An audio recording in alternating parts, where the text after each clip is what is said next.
ಧಾರ್ಮಿಕ ನಂಬಿಕೆಯ ಪ್ರಕಾರ ಮನೆಯಲ್ಲಿ ಇರಬಾರದ 7 ವಸ್ತುಗಳು. ಲಕ್ಷ್ಮೀ ದೇವಿಯು ನಿಮ್ಮ ಮನೆಯಲ್ಲಿ ವಾಸ ಮಾಡಬೇಕಾದರೆ ಮೊದಲು ನಿಮ್ಮ ಮನೆಯಲ್ಲಿರುವ ಕೆಲವೊಂದು ವಸ್ತುಗಳನ್ನು ಮನೆಯಿಂದ ಹೊರಹಾಕಬೇಕು. ಮನೆಯಲ್ಲಿ ಇಂತಹ ವಸ್ತುಗಳು ಇರುವುದರಿಂದ ಲಕ್ಷ್ಮೀ ದೇವಿಯ ಕೋಪಕ್ಕೆ ನೀವು ಗುರಿಯಾಗಬೇಕಾಗುತ್ತದೆ. ಎಚ್ಚರ. ಹಾಗಾದರೆ ಲಕ್ಷ್ಮೀ ದೇವಿಯು ಮನೆಯಲ್ಲಿ ನೆಲೆಸಬೇಕಾದರೆ ಯಾವೆಲ್ಲ ವಸ್ತುಗಳನ್ನು ಮನೆಯಿಂದ ಹೊರಹಾಕಬೇಕು ಎಂಬುದನ್ನು ಈ ವಿಡಿಯೋದಲ್ಲಿ ನೋಡೋಣ ಬನ್ನಿ. ಅನೇಕ ಕುಟುಂಬಗಳು ತಮ್ಮ ಮನೆಗಳನ್ನು ಶಾಂತಿ, ಸಮೃದ್ಧಿ ಮತ್ತು ಲಕ್ಷ್ಮೀ ದೇವಿಯ ಆಶೀರ್ವಾದವನ್ನು ಆಹ್ವಾನಿಸಲು ಬಯಸುತ್ತವೆ. ಸಾಂಪ್ರದಾಯಿಕ ನಂಬಿಕೆ ಮತ್ತು ಧಾರ್ಮಿಕ ಆಚರಣೆಗಳ ಪ್ರಕಾರ ಗೊಂದಲವಿಲ್ಲದ ಮತ್ತು ಸಕಾರಾತ್ಮಕ ಮನೆಯಾಗಲು ಉತ್ತಮ ಶಕ್ತಿ ಹರಿಯುವಂತೆ ಮಾಡುತ್ತದೆ. ಲಕ್ಷ್ಮೀ ದೇವಿಯು ಅಷ್ಟೊಂದು ಸುಲಭವಾಗಿ ಯಾರ ಮನೆಯನ್ನು ಪ್ರವೇಶ ಮಾಡುವುದಿಲ್ಲ. ಅವಳು ತನಗೆ ಇಷ್ಟವಾದ ಸೂಕ್ತವಾದ ಮನೆಯನ್ನು ಮಾತ್ರ ಪ್ರವೇಶ ಮಾಡುತ್ತಾಳೆ. ಈ ಸಂದರ್ಭದಲ್ಲಿ ಲಕ್ಷ್ಮೀ ದೇವಿಯನ್ನು ಒಲಿಸಿಕೊಳ್ಳಲು ನೀವು ಬಯಸಿದರೆ, ಆಕೆಯ ಸಾನ್ನಿಧ್ಯವನ್ನು ನೀವು ನಿಮ್ಮ ಮನೆಯಲ್ಲಿ ನೋಡಲು ಬಯಸಿದರೆ ಇಂತಹ ವಸ್ತುಗಳನ್ನು ಮೊದಲು ಮನೆಯಿಂದ ಹೊರಹಾಕಬೇಕು. 1. ಒಣಗಿದ ಸಸ್ಯಗಳು ಮತ್ತು ಹೂವುಗಳು. ಮನೆಯಲ್ಲಿ ಒಣಗಿದ ಸಸ್ಯಗಳು ಮತ್ತು ಹೂವುಗಳನ್ನು ಇಟ್ಟುಕೊಳ್ಳಬೇಡಿ. ಇವುಗಳನ್ನು ಮಾತ್ರವಲ್ಲ, ಮನೆಯಲ್ಲಿ ಪ್ಲಾಸ್ಟಿಕ್ ಗಿಡಗಳನ್ನು ಕೂಡ ಇಟ್ಟುಕೊಳ್ಳಬಾರದು. ಒಣಗಿದ ಹೂವುಗಳನ್ನು ಇಟ್ಟುಕೊಳ್ಳುವುದರಿಂದ ಅದು ಉತ್ತಮ ಶಕ್ತಿಯಿಂದ ಬೇರ್ಪಡುತ್ತವೆ. ಅವು ಹೀರಿಕೊಳ್ಳುತ್ತವೆ. ಆರೋಗ್ಯಕರ ಸಸ್ಯಗಳು ಅಥವಾ ಸರಳ ಹಸಿರು ಎಲೆಗಳನ್ನು ಹೊಂದಿರುವ ನೈಜ ಗಿಡಗಳನ್ನು ಮರುಜೋಡಿಸಿ. 2. ಕಹಿ ಘಟನೆಗಳನ್ನು ಮರುಕಳಿಸುವಂತೆ ಮಾಡುವ ವಸ್ತುಗಳು, ಅಂದರೆ ಹಳೆಯ ನೆನಪುಗಳು. ಹಳೆಯ ಬಿಲ್ಗಳು, ಕಾಗದದ ಮೇಲೆ ಬರೆದ ವಾದಗಳು, ಬೇಡದ ಉಡುಗೊರೆಗಳು ಅಥವಾ ಗೊಂದಲ ನೀಡುವಂತಹ ಒತ್ತಡದ ಸಮಯವನ್ನು ನಿಮಗೆ ನೆನಪಿಸುವ ಯಾವುದಾದರೂ ವಿಷಯಗಳು ಮನೆಯಲ್ಲಿ ಇದ್ದರೆ ಅದನ್ನು ತಕ್ಷಣ ಹೊರಹಾಕಿ. ಏಕೆಂದರೆ ಇದು ನಕಾರಾತ್ಮಕ ಶಕ್ತಿಯನ್ನು ಸೃಷ್ಟಿಸಬಹುದು ಮತ್ತು ನಿಮ್ಮ ಮನಸ್ಥಿತಿಯ ಮೇಲೆ ಪರಿಣಾಮ ಬೀರುತ್ತದೆ.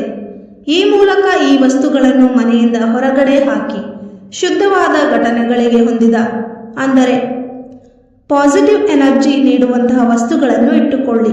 3. ಅವಧಿ ಮೀರಿದ ಆಹಾರ ಮತ್ತು ಔಷಧಗಳು. ಸಂಪತ್ತಿನೊಂದಿಗೆ ಮಾತ್ರವಲ್ಲ, ಆಕೆಯ ಭೂಷಣ ಮತ್ತು ಉತ್ತಮ ಆರೋಗ್ಯದೊಂದಿಗೆ ಸಂಬಂಧ ಹೊಂದಿದ್ದಾಳೆ. ನಿಮ್ಮ ಅಡುಗೆ ಮನೆ ಮತ್ತು ಅವಧಿ ಮೀರಿದ ಮಸಾಲೆಗಳು, ಉಳಿದ ವಸ್ತುಗಳು, ಔಷಧಿಗಳನ್ನು ನೀವು ನಿಮ್ಮ ಮನೆಯಲ್ಲಿ ತೆರವುಗೊಳಿಸಿ. ಸಕಾರಾತ್ಮಕ ಶಕ್ತಿಯನ್ನು ಮಾತ್ರ ಹೊಂದಿರುವಂತಹ ವಸ್ತುಗಳನ್ನು ಇಟ್ಟುಕೊಳ್ಳಿ. ಇದು ಜಾಗರೂಕ ಸೇವನೆಯನ್ನು ಉತ್ತೇಜಿಸುತ್ತೆ. 4. ಬಳಸದ ಬಟ್ಟೆಗಳು ಮತ್ತು ಪರಿಕರಗಳು. ವರ್ಷಗಳಿಂದ ನೀವು ಧರಿಸದೆ ಹಾಗೆ ಇಟ್ಟಿರುವ ಬಟ್ಟೆಗಳು, ಬಳಸದೇ ಇರುವ ಸಾಕ್ಸ್ ಅಥವಾ ಕೈಚೀಲಗಳು ನಿಮ್ಮ ಮನೆಯಲ್ಲಿ ಹೆಚ್ಚಿನ ಜಾಗ ತೆಗೆದುಕೊಂಡು ಬಿಡುತ್ತವೆ. ಯಾರಿಗಾದರೂ ದಾನ ಮಾಡುವುದು ಬಹಳ ಶುಭವೆಂದು ಪರಿಗಣಿಸಲಾಗುತ್ತದೆ ಹಾಗೂ ಇದು ಅದೃಷ್ಟವನ್ನು ಆಕರ್ಷಿಸುತ್ತದೆ ಎಂದು ಹೇಳಲಾಗುತ್ತದೆ. 5. ಇಂತಹ ಹಾಳಾದ ವಸ್ತುಗಳು ಮನೆಯಲ್ಲಿ ಇರಬಾರದು. ನಿಮ್ಮ ಮನೆಯಲ್ಲಿ ಒಡೆದು ಹೋದ ಕಪ್ಗಳು, ಅಲ್ಲಲ್ಲಿ ಮುರಿದ ತಟ್ಟೆಗಳು, ಮುರಿದು ಅಥವಾ ಒಡೆದು ಹೋದ ವಿಗ್ರಹಗಳು, ಸವೆದು ಹೋದ ಶೋಪೀಸ್ಗಳು ಮನೆಯಲ್ಲಿ ಇರಬಾರದು.